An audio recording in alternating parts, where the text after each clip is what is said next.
Olá, o Em Cartaz já vai começar. Que bom estar aqui com vocês para falar de arte, cultura, entretenimento. Você pode ver o Em Cartaz aqui na TV Aberta São Paulo ou na TV Com Brasil, em qualquer parte do território nacional, nos canais que devem estar passando aí embaixo. Espero que estejam passando. Siga o programa Em Cartaz também nas nossas redes sociais, o Facebook, o Instagram e o YouTube. Todas as entrevistas que a gente faz aqui no programa ficam lá guardadas no YouTube para sempre. Então sejam todos muito bem-vindos, o Em Cartaz está no ar.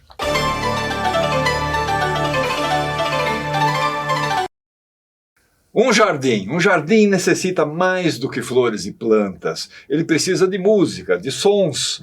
Esta é uma das razões pelas quais eu amo este jardim. O som da água corrente está sempre presente. Quem escreveu isso foi o Roberto Burle Marx, falando da Fazenda Vargem Grande. É isso? Exatamente. Helga, como é que você tá, menina? Tudo bem, querida? Tudo certo? Queridíssima filha, é sempre um prazer, cara. O prazer é nosso receber você. E dessa vez falando sobre outra coisa. Nossa, vamos falar de plantas e jardins, paisagismo. Belezura. Roberto Burle Marx, na Fazenda Vargem Grande. Vocês estão lançando isso. Isso. Né? Isso foi lançado no dia 3 agora de maio. 3 de maio foi lançado, né? Fazenda Vargem Grande. Quem conta um pouco da história dessa fazenda? Belzinho. Bel, né? Tem tudo a ver, né? Tem que ser. Então, a história dessa fazenda é assim, em 73, para resumir muito, meu pai tinha, a família tinha uma outra fazenda lá no alto da Serra da Bocaina, e ele ficava olhando lá embaixo, porque essa aqui é no pé da serra. No pé da serra. E ele ficava namorando, enfim, em 73 ele comprou, e como ele já era amigo do Burle Marx há muitas décadas... Roberto Burle Marx. Que eles se conheceram na década de 50. E aí, isso já era 73, já tinham muitos trabalhos que foram feitos juntos, que o Roberto fez para a família muitas coisas e tal. E aí convidou o Roberto para desenhar e criar junto esse jardim da fazenda. E aí fizeram, e foi um projeto que foi sendo criado e conversado durante muito tempo. Ao longo do... ele foi sendo discutido por quê? A fazenda estava ativa, estava... Não. Essa fazenda estava... ela tinha um casarão do tempo do café, de 1837, que ela foi do primeiro ciclo do café, uma coisa assim, era um esplendor, era o café que sustentava o império, uma coisa bem uma história bem aquilo importante. Que a gente lê nos livros de história do Brasil. Exato. Eu fiz uma redescoberta, assim, né? inclusive da nossa história. E aí tinha um casarão que ele foi sendo abandonado, porque ali, depois que acabou o café nessa região, no final de 1800, começo de 1900, o café foi para o estado, para o oeste do estado. E aí foi ficando uma área meio de gado, leiteira, uma coisa mais assim... um lugar com menos esplendor do que tinha sido. Então a casa foi caindo e ficou um pedaço do casarão antigo, mas aí o dono fez uma casinha para ele do lado, para ele morar. E aí ele tinha, no terreiro de café, de secagem de café, ele construiu uma cocheira, para gado, né? Onde era terreiro de café. Era tudo pequenininho ali, né? Então, o que acontece? Meu pai restaurou essa parte, esse sobrado, que eram os 2 andares, e reconstruiu, de acordo com os documentos e fotos da época, todo o restante com a mesma volumetria, o mesmo... Assim, quando você olha, você não percebe. Então, parece que restauro. Parece que é original. E isso foi reconstruído na década de 1980, né? E o jardim foi sendo levantado ali, estudado. Já havia um jardim, só que estava... Não, era um terreiro. Eram 3 planos de terreiro de café. E o lavador de café ficava aqui no cantinho, e você tinha os 3 planos onde secavam o café, que era lavado ali no lavador. Então, o Roberto, brilhantemente, fez 3 planos de água. Roubando, sem nenhuma máquina funcionando, só pela gravidade. Tem 2 ladrões que levam água do lavador de café para o jardim. Tem várias quedas. E ela tem 19 quedas d'água. Por isso ele é tão sonoro, o jardim. Por isso ele é tão... E são quedas d'água de proporções diferentes, né? São umas lâminas, menores, assim, pequenas, pedra, grandes. Então isso tudo tem um som, assim, né? Então... esse ciclo da água que vem do alto da serra, passa pelo lavador de café, serve o jardim, contorna a casa, passa pela horta, que também faz parte do projeto do jardim, e segue o seu destino. E sem nenhuma máquina funcionando. Então, tudo é muito inteligente nesse sentido, sabe? Parece mágica. Assim. É isso que a gente fala, é a física. Né? Então, a gente brinca que deixa de ser uma aula só de paisagismo, é uma aula de física. Porque é um riachinho, é uma coisa pequena, assim, que vem, aí essa água vai, só que daí ela enche no primeiro tanque, reservatório, né? E aí ela vai caindo, é uma coisa, uma coisa divina. Agora, o jardim, então o jardim foi construído. Totalmente, do zero, assim, do zero. Não tinha nada. Nessa época, o Roberto tinha muito trabalho em São Paulo, Rio-São Paulo, ele ficava indo, e cada vez que ele ia ou voltava, ele passava por lá. E aí eles ficavam, ele e meu pai, olhando, vendo o projeto, revendo as coisas, porque tem uma coisa assim, que ele fala, o jardim é uma coisa sempre em processo. Então você escolhe o lugar, você começa a pensar numa planta num lugar que talvez não fique bem, então às vezes você tem que deslocar para outro lado, né? Então, eles ficavam olhando o que funcionava, o que não. Foi virando um grande local de experimento, porque era o grande prazer deles. Eles ficavam ali, eram, por exemplo, histórias do jardim. Eles resolveram fazer com pedras, muitas pedras. Então, ele é todo feito com muros de pedra, escadas de pedra, que parece secular, mas não é. É da década de 1980. Então, meu pai abriu uma pedreira na fazenda, porque precisava de muita pedra. Muita pedra. Então, foi tudo sendo construído. Daí ele fazia um pedaço do muro, o Roberto passava, olhava e falava, tá lindo, então vamos usar isso para tudo. E aí foi sendo feito. E o que a gente tem é que a gente tem um registro disso tudo. Desde quando era o terreiro, até quando foi, até os dias de hoje, que é esplendoroso. Eu conheci a Bel no começo dos anos 80. Então, a primeira vez que eu fui à fazenda, ainda era os terreiros de café ali, com cocheira, com tudo isso. Eu vi esse jardim ser construído. Então, éramos jovens, né, 20 e poucos anos, mas eu vi o jardim ser construído. E com o passar dos anos... eu sempre gostei muito do meu sogro. E a gente sempre conversava muito. Então, toda vez que a gente ia para a fazenda, a gente fazia um tour longo pelo jardim, que nos aproximou muito. E, de alguma maneira, essa relação toda minha do meu sogro veio por causa do jardim. A fazenda não é aberta ao público para visitações? Como é que é? Como é que funciona? Você tem que marcar, tem um site.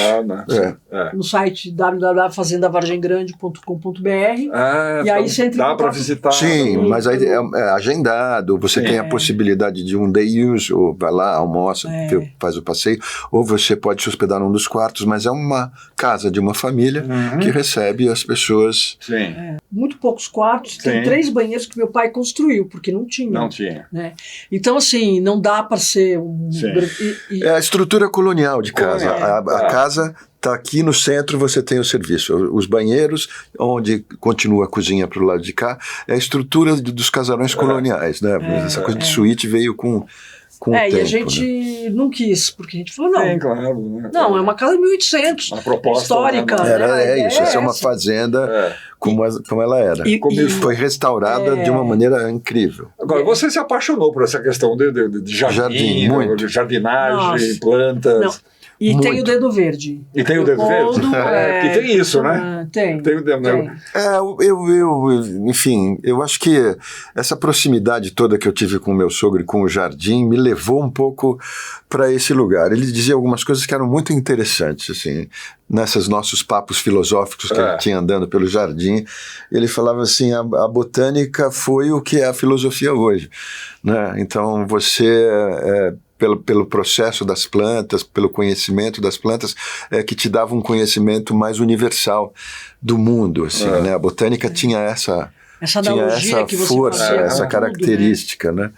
Então, essa coisa de você reproduzir vida me toca muito, assim. Então, tem plantas no jardim, por exemplo, quando meu sogro faleceu, eu sempre lembrei disso, o Roberto Burle Marx trazia do Rio uma caixa de isopor com 2 mudas de Vitória Régia que vinham com água lá no fundo, as mudas com as folhas desse tamanho, e elas eram transferidas para o espelho d'água. Isso eu lembrava.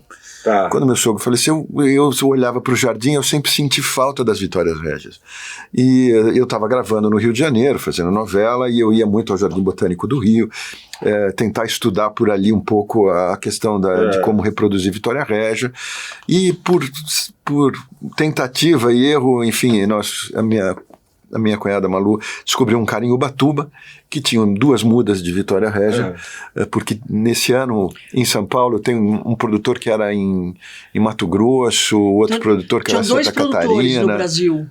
E foi um ano que teve uma enchente que arrasou. Arrasou com tudo e acabou com as mudas desses caras, e esse cara de Ubatuba tinha 2. E eu fui buscar e tive um papo com esse cara que foi incrível.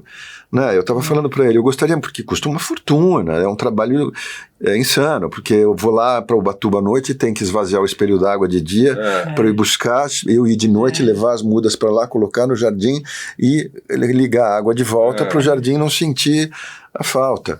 Né? Então, assim, é uma estratégia de guerra pensada ali só para você levar uma muda de Vitória Régia. Então. Falei, eu quero aprender a reproduzir. Né? E estudando com esse cara, ele me falou assim, Léo, você tem que pensar como é na natureza. Ele falou, pensa como é na Amazônia, por exemplo. Né? O que acontece? Você tem as enchentes e as vazantes, de acordo com a época do ano em que a gente está. No verão você tem as enchentes, no inverno você tem as vazantes. Então o que acontece com a água? Na cheia, a abundância, o calor, tudo isso que a planta precisa, né? E no inverno, quando mingua a água, a semente que caiu na terra fica muito próximo à flor da água aqui em cima. Então, o pouco sol que bate esquenta essa florzinha da água e mantém essa semente pronta para reproduzir. Né? Quando vai começando a esquentar, quando vai chegando o final do inverno e começa o começo do nosso verão, começam as chuvas e começa de novo a encher a água. Nesse ponto ela já germinou e ela começa a crescer, e quando ela enche, as folhas já estão em cima da água. Ele falou, você tem que entender isso. Eu falei, bom, vou tentar fazer isso com tijolo e as bacinhas onde eu colocava terra e semente ali. Então subia, no inverno eu subia, eu deixava essas bacinha de plástico que a gente usa em jardinagem, com terra e as sementes ali para pegar o solzinho do inverno. Quando começava a esquentar, eu ia tirando um tijolo, depois tirava outro tijolo, depois tirava outro tijolo. Porque lá na região... E assim eu consegui, de alguma maneira, deu certo. Não, hoje E hoje a gente tem as nossas mudas que a gente faz por semente. Por que a gente faz por semente? Isso é outra coisa interessante também. Porque no inverno, o rizoma é um rizoma, a raiz da Vitória Régia. Com o frio ele sofre muito e dá um bichinho que come toda a raiz e ela não suporta o frio e morre. Então lá quando baixa a água, a temperatura fica boa para o rizoma sobrevive até o próximo ano. Né? Então assim elas vão se reproduzindo, o rizoma fica lá. Aqui ele morre, então eu tenho que reproduzir por semente. A gente tem que dar essa ajudinha. Tem que dar essa ajuda, eu tenho que ter semente para fazer. E esse é um ciclo que para mim é absolutamente encantador, eu entender como funciona na natureza, como eu de alguma maneira consegui de uma maneira simples, eu não sei nem se isso é o certo, mas deu certo. Deu certo, funcionou. Então acho que tem uma coisa um pouco de você aprender a lidar com o que a planta está te pedindo. Né? Foi isso que eu entendi com esse cara em Ubatuba. Né? E eu comecei a prestar atenção nas plantas dessa maneira. Então o teu olhar também vai sendo educado, sabe? Para você olhar para a planta, para o conjunto de plantas. Exatamente. E é uma percepção. Eu acho que é isso que meu pai falava muito, né? Do que a botânica era, porque estudava-se muito, né? Porque é uma analogia, né? É uma vida. Então você tem que entender que é a mesma coisa, você tem que olhar para ela. Então, essa brincadeira que as pessoas falam de a planta fala, não é que ela fala, ela não fala com palavras, ela fala mas ela se expressa sinais, de alguma maneira. Né? Então, eu acho que é isso que é o importante da gente lidar com isso. Você começa a perceber que tudo são sinais, por exemplo, o tempo passando. Isso é uma coisa que tem muito no livro, ele fala muito sobre o tempo, Roberto falava muito sobre o tempo, que você precisa de tempo para que as coisas vão crescendo e vão se transformando num outro jardim, né? E cada época as plantas vão mudando completamente. E a maestria dele era conseguir misturar de tal forma que tudo ficasse lindo o ano inteiro. Porque tem planta que seca e fica só o galho. O ciclo da vida, né? É um ciclo, e aí você tem que... e você enxergar a beleza dessas... a beleza que vai acontecendo no jardim com as estações do ano, né? Por exemplo, tem esses jasmim manga, que são umas árvores lindas, a gente tem muito aqui em São Paulo, nos jardins. Então tem essa coisa que chega no inverno, ele fica só aquela estrutura, aquele esqueleto, e aquele conjunto de esqueletos torna-se uma coisa tão espetacular que você fala assim, gente, é lindo. Aí depois ele vai ficar cheio de folhas e depois ele dá aquelas jasmins que são ou brancos, ou vermelhos, ou amarelos. É uma coisa espetacular, né? Então, esse ciclo que vai passando o ano vai transformando a paisagem, né? Então, assim, você começa a enxergar essa transformação dentro de um jardim tão... Tem uma época... tão estudado e tão elaborado. Mas assim, cada época tem o seu...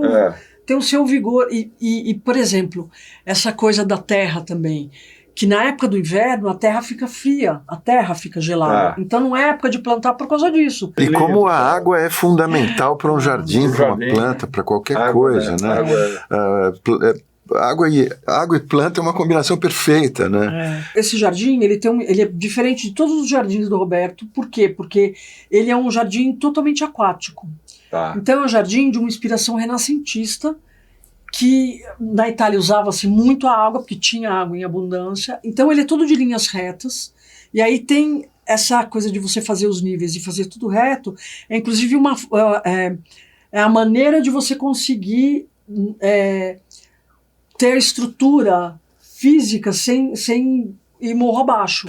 Então você faz você usa os níveis, como se fossem degraus. Isso, exato. Para ele se sustentar ali enquanto estrutura. E aí a água, né, era usada muito como caminho, como decoração, como diversão, como uma série de coisas. E aí esse jardim tem isso, de ser todo de linhas retas, e com essa água que vem vindo, e com esse som. Um jardim sonoro, é incrível. E só um adendo, nada mesmo, meu pai e ele se conheceram na década de 50, porque o Roberto foi chamado pelo meu avô para construir um jardim de uma casa que agora está se transformando no Museu da Casa Brasileira, em São José dos Campos. Que é uma casa do Rino Leve com paisagismo do Roberto. Paisagismo dele. Incrível. Foi lá que eles se conheceram. Meu pai, que cuidava da obra, e foi assim que foi indo a história. A gente conhece sons de mato, de fazenda, muito. Este jardim tem um som completamente diferente. Os pássaros, dele, né? Os animais que vêm, é uma outra coisa. Ali atrai, próximo, né? É outra coisa. Ali próximo tem uma casa menor, onde a gente fica, às vezes, quando tem gente no casarão. Já é outro som, é som de mato, normal. Você ouve som que a gente está acostumado de Mata Atlântica. Aqui é outra coisa. Os pássaros que eles vêm no final do dia, porque passa a ser um lugar onde eles tomam água, onde enfim, é uma outra referência. É muito incrível. O livro está disponível, as pessoas têm acesso a ele? Como é que é? Sim. A gente está vendendo ele online. No site dicoedicões.com.br. Dico.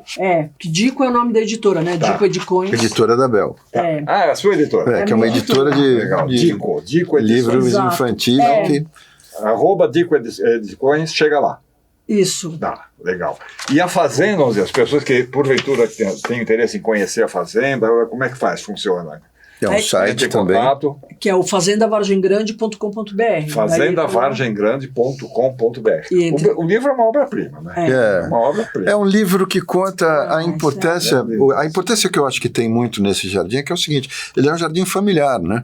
Mantido até hoje por ela, pela irmã, eu que que colabora, que sou um colaborador do Jardim, né? Conforme o projeto original. E é uma luta, cara, mais de 30 anos a gente está cuidando da fazenda e do jardim, né? E isso é muito lindo, ele é um jardim particular, né? Como você mantém um jardim particular dessa maneira? É uma luta. Não, tem foto, a gente tem uma luta de muitos anos, então o livro conta um pouco isso, um jardim, é um livro afetivo, né? E a gente, por exemplo, tem um depoimento, isso é fundamental também no livro.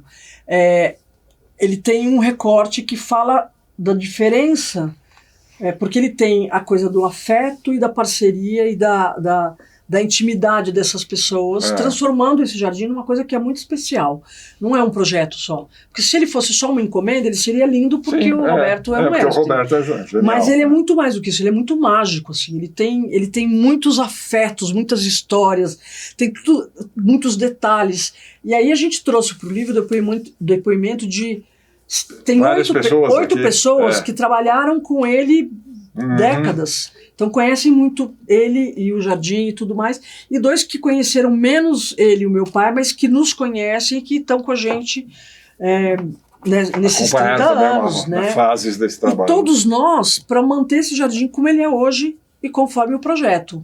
Então é muito lindo, porque as pessoas contam também quem era essa pessoa, esse humanista. Esse cara que era o Roberto Burle-Marx, o próprio Clemente, né? Toda a ideia. Como duas pessoas que se complementam muito, né? Um engenheiro e um outro tão artístico. E os valores que eles tinham. Então eles trazem informações de como essas pessoas olhavam para aquilo.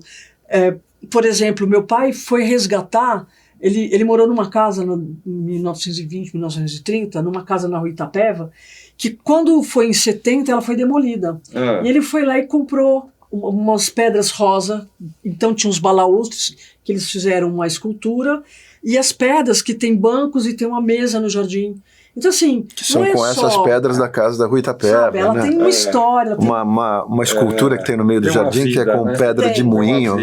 É um gigante no meio do jardim, que eu digo que é o guardião do jardim, que é todo feito com pedra de moinho. Escultura incrível. É muito, muito lindo. Gente, que maravilha. Quanto carinho, né, nesse trabalho. Não, é muito lindo. Não, obrigado por poder vir falar do jardim aqui no seu programa. Exatamente. Muito obrigado, querido. Obrigado pelo livro. Aproveite muito, porque é uma viagem linda. Linda mesmo. É demais, demais.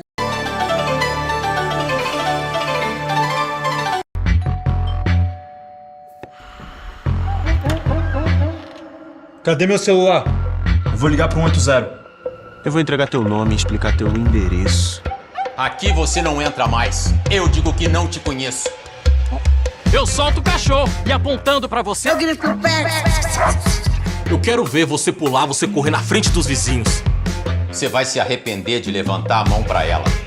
Você vai se arrepender de levantar a mão pra mim. Pra ela. Você vai se arrepender de levantar a mão pra mim. Pra ela. Você vai se arrepender de levantar a mão pra mim. Pra ela. Até hoje a luta contra o assédio, o estupro, a violência contra a mulher e o feminicídio tem sido uma luta só delas. Faça parte do Pacto Nacional Brasil contra o Feminicídio. A sociedade e os nossos 3 poderes juntos pela vida das mulheres. Acesse nosso site e seja um aliado. Homens contra o feminicídio. Brasil contra o feminicídio. Você vai se arrepender de levantar a mão pra mim.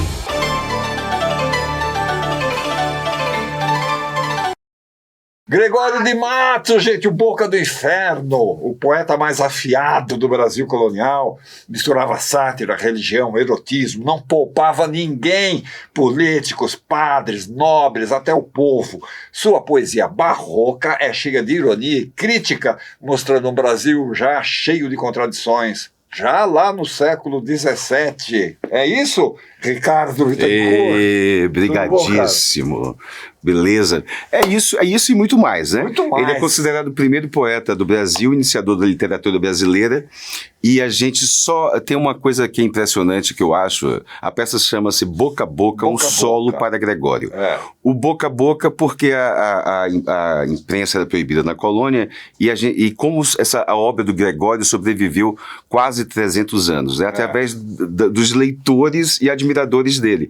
Ou através da oralidade, ele ele se falava. Falava, né? Ou então colava, né? E assim sobrevive. E tem uma coisa Tanto que a obra só foi publicada depois da morte dele. Da 300, quase. É isso. Ele morre em 1696 e a primeira publicação que tem é no início do século XX. Nossa! Pela Academia Brasileira de Letras, que publica a obra lírica e religiosa dele. Aí só agora, já nos anos 60, 70, que se publica a obra completa. Incluindo dele, as satíricas e todas mais. São geniais. São maravilhosas. Satíricas todas. são o máximo. Mas as religiosas são incríveis, as líricas. E tem uma coisa interessante, ele foi deportado para Angola exatamente pela verve, ele tem um poema específico que ele fazia uma crítica ao governador da Bahia da época, Antônio Luiz da Câmara Coutinho, e ele chamava o governador de tucano, mas pelo imenso nariz. Só que ele faz denúncias muito graves e o filho do governador jura ele então de morte. Aí, enfim, com esse pretexto, o sucessor desse governador deporta ele para Angola. Quando ele é perdoado 2 anos depois e pode retornar ao Brasil, a condição que foi que ele nunca mais retornasse à Bahia, o que de fato aconteceu, e morreu em Recife. Ou seja, de certa forma não, a Bahia se fechou para Gregório de Matos e até hoje não se abriu, porque os restos mortais dele estão lá. E quando eu comecei... Estão lá onde? Recife? Em Recife.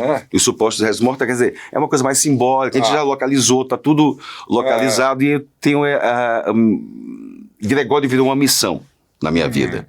Assim, e eu tenho como o objetivo desse espetáculo, além de apresentar a poesia de Gregório para ele ainda é um desconhecido. É impressionante, eu fico chocado com isso. Mas qual foi o seu primeiro contato? Como você descobriu o Gregório? Olha só, eu sou baiano.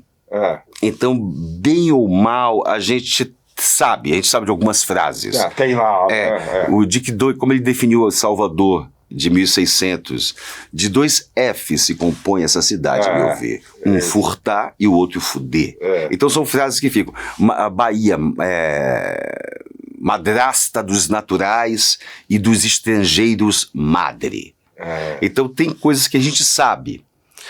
Mas eu estava em mesmo que você não saiba de onde vem. De onde vem. Tá ali, mas está ali. São coisas que são referências que a gente tem.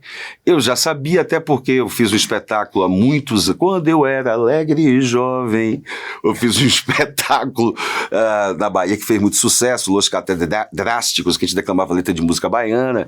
E a primeira parte desse espetáculo, esse espetáculo tem mais de 30 anos. A gente declamava os antigos poetas da Bahia, em comparação com a poesia do Axé Music, de Sara Jane, etc., do Olodum, etc. Então, já desde jovem como ator, eu sabia do Gregório e já começava a falar, porque é uma embocadura específica a poesia barroca. Aí eu estava em Lisboa por um outro projeto, mas com pessoas muito interessantes do meio literário, etc. E ninguém sabia que era Gregório de Matos. Eu fiquei chocado. Aí eu criei um compromisso com o Gregório de de fazer esse espetáculo, estrear no Instituto Camões, que eu queria que Camões recebesse Gregório e apresentasse Gregório para Portugal. Lá em Lisboa. Eles nunca tinham feito teatro.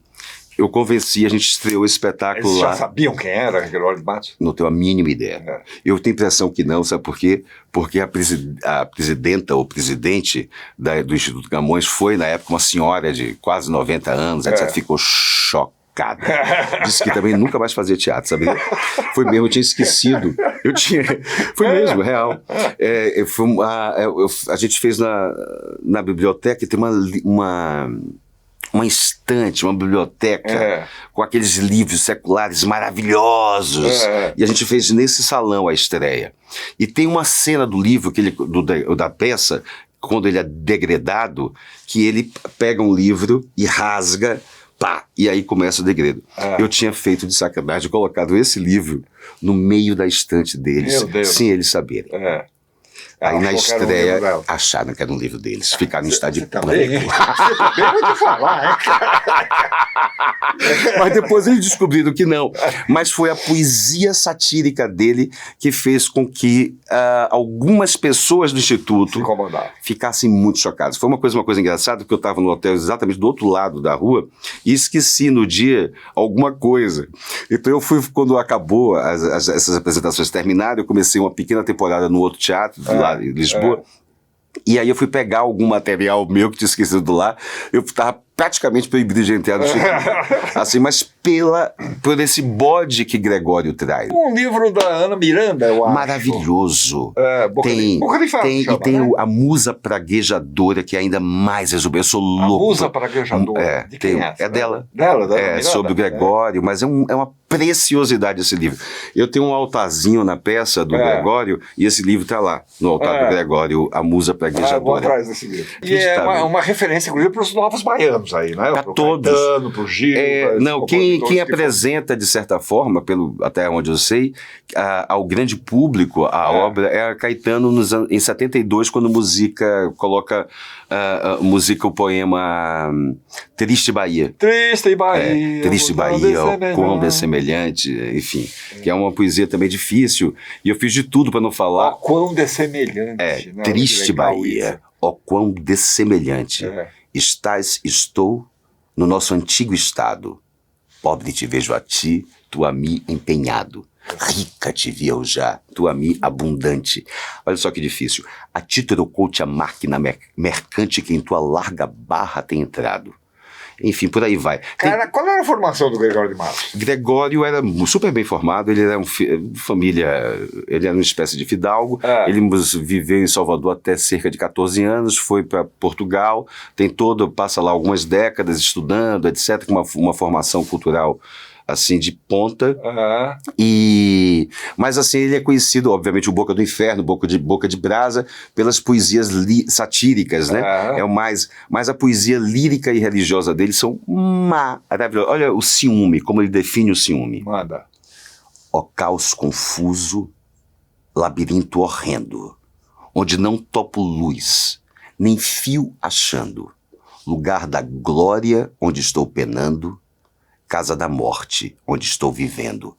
Ó voz sem distinção, Babel tremendo, pesada fantasia, sono brando, onde o mesmo que toco estou sonhando, onde o próprio que escuto não o entendo. Sempre é certeza, nunca desengano, e ambas pretensões com igualdade. No bem não te penetro, nem no dano, és ciúme. Martírio da vontade, verdadeiro tormento pro engano e cega presunção para a verdade. É um espetáculo. Que coisa linda, né, bicho? Não tem coisas assim, e falar essas coisas. Bárbaro. São, enfim. Estou falando do espetáculo Boca a Boca, um solo para Gregório, com direção e, quer dizer, dramaturgia do João Sanches. Eu sou aquele que nos últimos anos cantei na minha lira maldizente torpezas do Brasil, vícios e enganos. Qual homem pode haver tão paciente que vendo o triste estado do Brasil não chore, não suspire e não lamente? Isso é de 1600, rapaz. Coisa, né? Mas além de ter essa coisa simbólica que eu queria, de certa forma, que Camões recebesse e revelasse Gregório, lá. Então eu achei que a embocadura, que a poesia barroca fosse ter uma primeira escuta mais afiada em Lisboa. Foi uma fantasia que eu tinha, que nada, cara, isso, e não é demagogia, que de Lisboa eu terminei fazendo Céus, aqui na periferia de São Paulo, e foi aonde o espetáculo aconteceu e se revelou. Eu tenho tudo filmado para provar que não é demagogia. Foi na periferia de São Paulo que teve a escuta... Ele foi mais afetivo.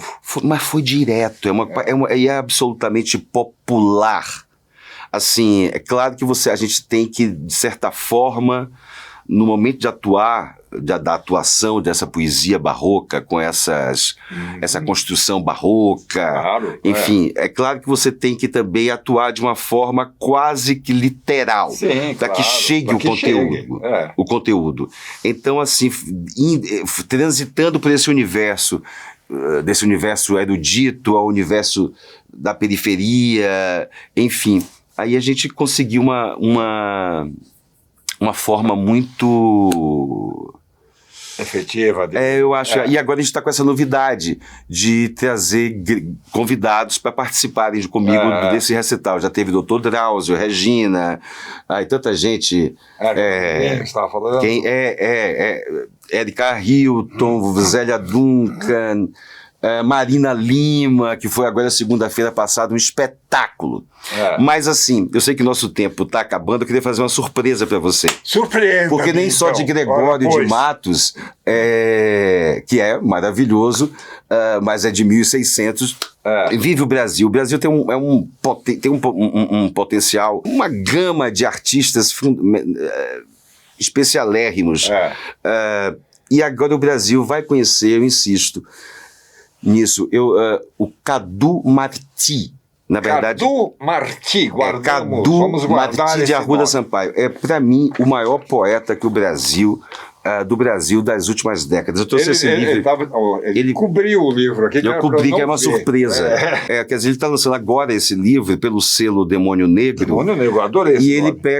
Ele é um cara jovem, muito erudito, mas ele faz uma pesquisa das formas poéticas perdidas, esquecidas ao longo do século. Porque o modernismo vem e começa... Passa um trator nisso tudo e vira os versos livres, etc. Ele não, ele vai... Antes dos gregos, ele vai em 1100, vai nos poemas, nas poesias alexandrinas, versos camonianos, etc. E cada poesia desse livro é de uma forma poética esquecida. Esse aqui é uma tiragem manual, olha só que preciosidade. Aqui tem as notas dos livros, que eu acho tão preciosas quanto as poesias. Esse aqui é um presente para você. Deixa eu ver da numeração. Me dá. Esse é número 20. São 100. Dá. Ei, viva a poesia brasileira. Viva Gregório de Matos. Viva Cadu Marti e tantos outros. Muitos que já... E todos os que virão também. Não, é legal o tipo, né? Tipografia. Não, é um selo. Que coisa maravilhosa. Mas ao selo. Fotográfico. Tudo é... Tudo se fosse aquela chancela do Exatamente, rei, exatamente. É uma preciosidade. Puta, adorei aqui a apresentação do livro. Não, é uma maravilha, é uma preciosidade isso. É uma preciosidade. Deixa eu ler esse enquanto a gente tem um tempinho. Leia. Como é que chama? Tem nome? Não tem. Não tem nome. Do Carlos Marti. Ainda hoje senti, agora e longe daqui, o sol do outono à tardinha, eu, os irmãos e a avózinha, podando a erva daninha das flores que não colhi. Ainda hoje senti, agora e longe daqui, o sol do outono tão belo, e nós no ipê amarelo, no imaginado castelo das fábulas que não vivi. Das fábulas que vivi. Peraí, então volta a essa. O sol do outono tão belo, e nós no ipê amarelo, no imaginado castelo das fábulas que vivi. Ainda hoje senti, agora e longe daqui, o sol do outono na sala, eu ao seu colo, ao fitá-la, buscando a boca que cala, os rogos que não ouvi. Ainda hoje senti, agora e longe daqui, o sol do outono tão leve. Qual nevoeiro, qual neve, qual o sonho breve que pouco a pouco perdi. Esse aqui não sei qual é essa forma, já nem sei qual é que eu me tocou. Posso ler uma para você? Deve. A noite sem lua, de manto nanquim, exala o perfume jasmim de alfenim. Que buscas, amigo? Que queres de mim? Eu adoro essa. Procuro-te, amigo, por léguas sem fim, e segue tangendo o vil mandolim. Taran, taran, taran, taran, tim. Aí repete. Que buscas, amigo? Que queres de mim? Procuro-te, amigo, por léguas sem fim. Aí tem uma palavra final. Amigo. Lindo, né? É maravilhoso. E tem umas super sofisticadas, tem umas assim, mas com conteúdo muito acessível ao mesmo tempo. Bacana. Belo presente você me deu. Belíssimo. Obrigado. E o nosso Gregório você tem que ver. Boca a boca, um solo para Gregório. Um vexame você não ia assistir. Poesia do Gregório de Mato, dramaturgia do João Sanches, Ricardo Bittencourt como Boca do Inferno. A trilha ao vivo de Adriano Salrabi, vídeo ao vivo de Igor Marotti. Agora a gente também está com a participação de um jovem ator, Gui Vieira, de Otávio Ferraz. Era um monólogo. Eu sou assim, né? Gregário. É um monólogo. Aí tá cada vez. Não. Monólogo com 3 pessoas. Não, já tá com 7, 8. Eu fiz uma peça no passado do Padre Pinto que ia ser um monólogo. Virou uma equipe de 30 e tantos, quase 40. Em cena 16 pessoas. Com a verba de um monólogo. Ricardo! Querido, aguardo vocês lá, hein? Legal. Lá no Gregório. Se você não for, é vexame. Adorei esse teu anel. Esse era de Fausto. Foi o espetáculo que Zé, o último espetáculo que Zé escreveu e dirigiu. Eu era o Fausto e eu botei esse anel era do Fausto. Agora eu trouxe pra mim, me acompanha pra me dar axé nesses momentos especiais, como esse encontro com você, querido. Que é o sonho de todos, de quem faz teatro hoje em dia. Viva o teatro e você que referenda a gente de teatro. A gente de teatro é muito, às vezes, negligenciado, o teatro em si. E então eu tenho uma pessoa como você que reconhece o teatro e que reconhece as pessoas de teatro. Poxa, é um luxo. Então vamos chorar. Mas é mesmo. Obrigadíssimo, querido. Nada, vamos. Te aguardo lá no Gregório, hein? Então, estaremos lá. Eu tô Senta aí. Ai, não. Agora é hora da nossa agenda. Vamos ver o que está acontecendo por esse Brasil afora. Agenda Brasil.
O que você faria se encontrasse o seu primeiro amor de adolescência 25 anos depois, de maneira inesperada? Vamos ver aqui com o Juan Telateg, falei certo? Isso mesmo. Juan Telateg e com o Cícero Andrade. Cícero é mais fácil de falar, Cícero de Andrade. Juan, importado da Argentina, aqui diretamente para o Brasil. Isso mesmo. Você começou fazendo teatro lá? Eu comecei a fazer teatro com 15 anos na minha cidade natal, Sarti. E depois, aí migrei para a capital. Lembro que tinha uma atriz argentina, chamava Isabel Sarti. Sarli. Ah, era Sarli. Você lembra dela, né? ícone da filmografia argentina. Um grande ícone. Então, você começou lá aos 15 anos em Sarti. Isso, em Sarti. E aí migrei para Buenos Aires, né? Para começar a vida profissional, né? De fato, no mundo teatral. E veio para o Brasil? Eu cheguei no Brasil em 2011. Para dar continuidade aos estudos, né? Teatrais e dar continuidade também ao trabalho. A carreira mesmo, a carreira de ator. Mas você fica entre lá e cá ou não? Mais aqui? Olha, eu tô com base aqui, mas tenho trabalhado bastante para o mercado latino-americano. Né? Aqui em São Paulo tem grandes produtoras que têm feito vários trabalhos para a América Latina e aproveitando, né, que tem um ator que faz hispano-falante, né? Muitas vezes fui convocado para fazer trabalhos em espanhol. Legal. E o Cícero é de Bogotá? Não, sou de Fortaleza, Ceará, olha só. Nasci... tá ali, é verdade. Eu nasci no Ceará e vim pra cá, mas muito, muito novo, com 3 anos, São Paulo. Cheguei aqui, né, com a minha família e tô aqui desde então, fazendo teatro comecei... Não, teatro desde 2006. 2006. Eu celebro nesse ano... Caramba, 20 anos já. 20 anos, exatamente. Comecei com teatro, já fazendo projeto escola, entendendo o que era esse mundo, e foi aí que eu iniciei, tô aqui hoje, contando essa história aí. Então, agora vocês estão fazendo esse trabalho Visita a Domicílio. Visita a Domicílio, que é um texto do Alberto Romero. Quem é o Alberto Romero? O Alberto Romero é um dramaturgo porteño de Buenos Aires, que ele está tendo assim um momento muito especial, né? Porque está tendo reconhecimentos em Buenos Aires por sua dramaturgia, né? De interesse para a cultura e tal. E é amigo meu. E ele casualmente me ofereceu esse texto para a gente montar aqui no Brasil. Já foi feito lá? Estreou no ano passado com o nome Tu Caballito de Mar e Mi Hipocampo. ¿Qué? Tu Hipocampo e Mi Caballito de Mar, que é o cavalo marinho, né? O cavalo marinho. Cavalo marinho. São 2 nomes que tem para o mesmo... Né? Hipocampo também. E a gente fez uma adaptação aqui no Brasil com o Miguel Arcanjo Prado, que também assina a direção, com o Zé Guilherme Bueno, né? E trocamos o título para Visita a Domicílio. Sim, porque esse outro título não ia funcionar. E basicamente é uma história de um reencontro, então. Exatamente. Quer contar? Ai, gente. Então, na verdade, eu faço o personagem Fernando no espetáculo, que é um médico, ele já tá com a vida praticamente... feita, né? Resolvida, situação, casado, né? Com outro parceiro, tá tudo certo. E aí ele é chamado para fazer essa consulta, né? Essa visita a domicílio, essa consulta. A tal da visita a domicílio. Porque é uma consulta.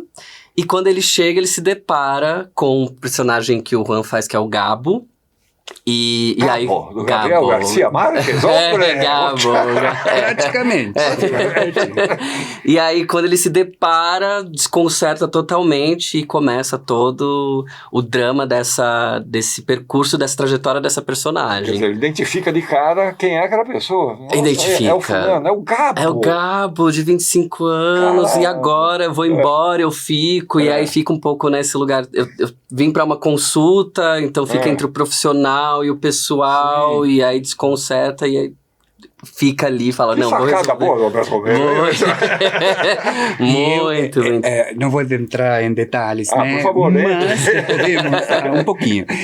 O dramaturgo falou que essa peça é inspirada em fatos reais. Então esse é um acréscimo que é um ganho que tem. Não é nada improvável. Não é nada improvável. Não, o médico de repente fazer uma visita de uma pessoa que de repente conhece há 30 anos, né? Exato. Pois é. E a gente fez a nossa estreia dessa peça no Festival de Curitiba este ano. E para surpresa da gente, tivemos muitos retornos do público falando de situações semelhantes a que a gente coloca na peça, né? De encontrar o primeiro amor da adolescência e de retomar esse vínculo muitos anos depois, através das redes sociais. Sim, porque acontece muito através de rede social, né? Exatamente. Você encontra a pessoa que já lembra, não sei o que, ai meu Deus. Eu passei por uma situação parecida, eu reencontrei um crush da primeira série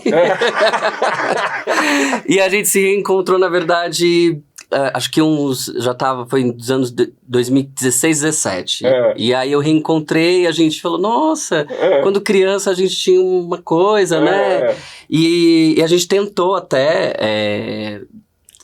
tentou alguma coisa, reatar, mas a gente viu, não é, a gente é amigo mesmo. Porque às vezes a vida conduz para exatamente, caminhos, né? Exatamente. Por exemplo, o médico, casado, e o Gabo. O Gabo. Qual é a situação dele?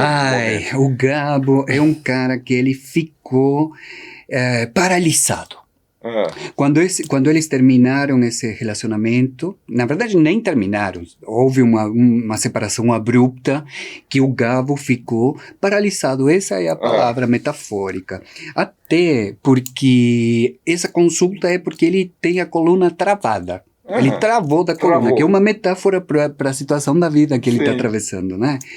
E ele vai tentar nesse meio termo até se encontrarem, né? De procurar esse amor em outras pessoas.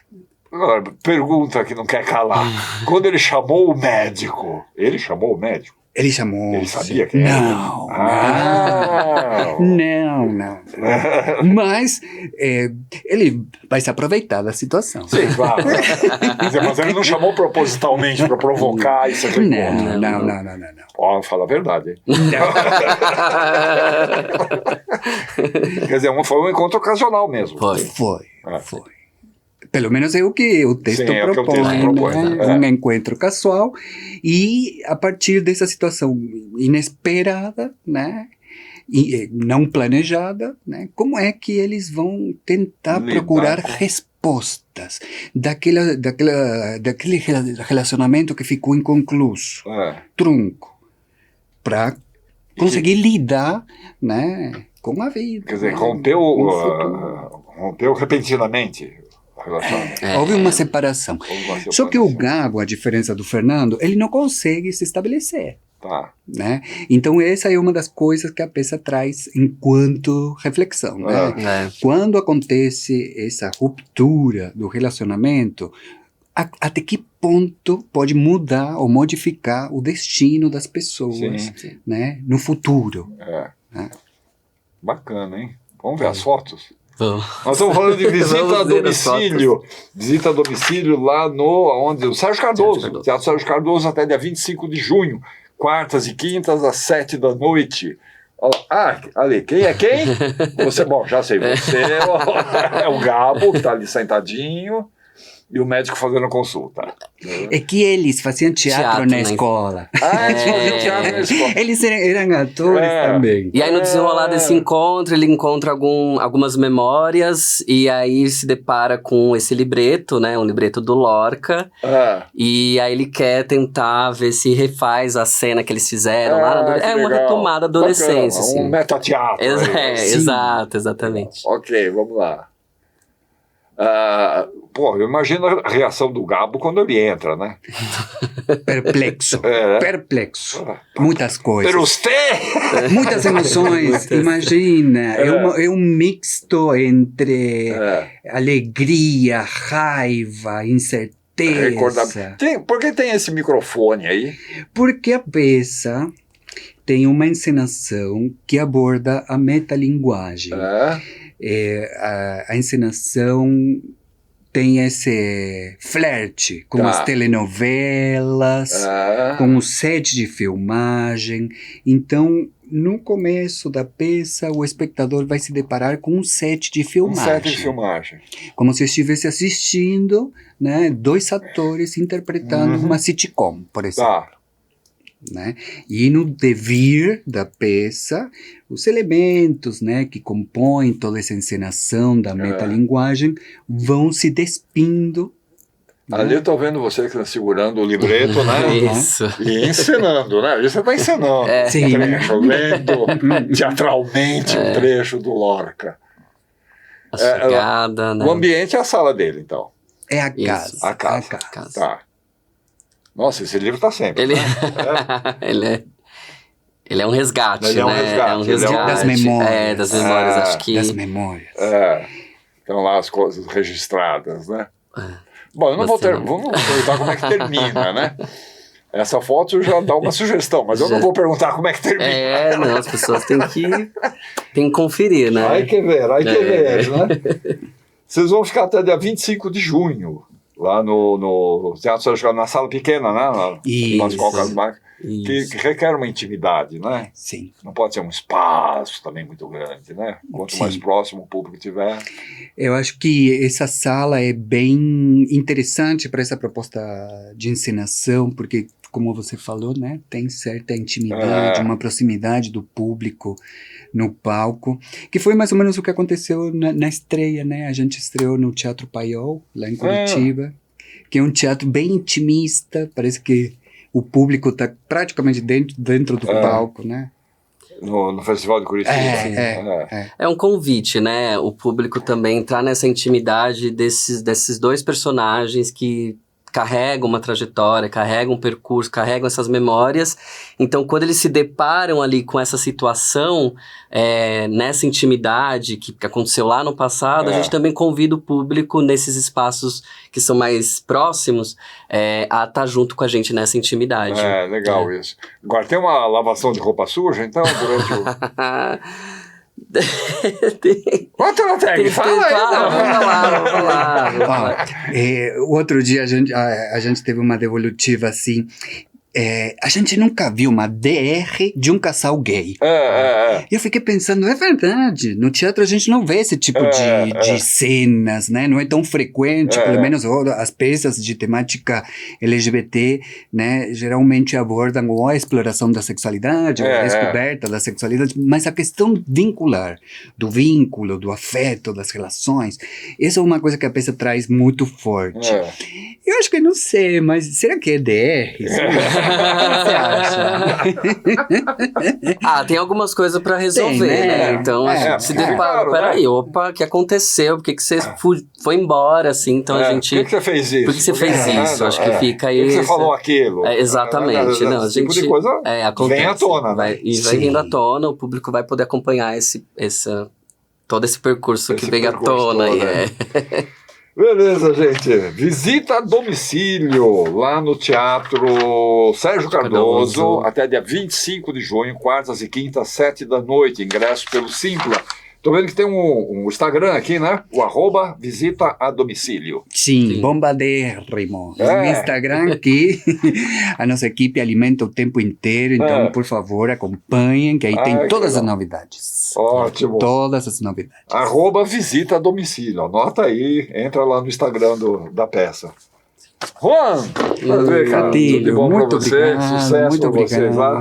Adílio, querido, muito obrigado. Tudo de bom, dá um abraço pro Miguel, safado, que não veio. Bandido. Deixa eu ver o que tem aqui, não tem mais nada. O programa tá no fim. Semana que vem a gente volta. Não se esqueça de seguir as nossas redes sociais. Estamos lá no Instagram também. Bombadérrimo também. Isso aí. Entra lá. No Facebook, no YouTube, todas as nossas entrevistas ficam guardadas no YouTube para sempre. E a gente volta na semana que vem. Obrigado a todos, até lá.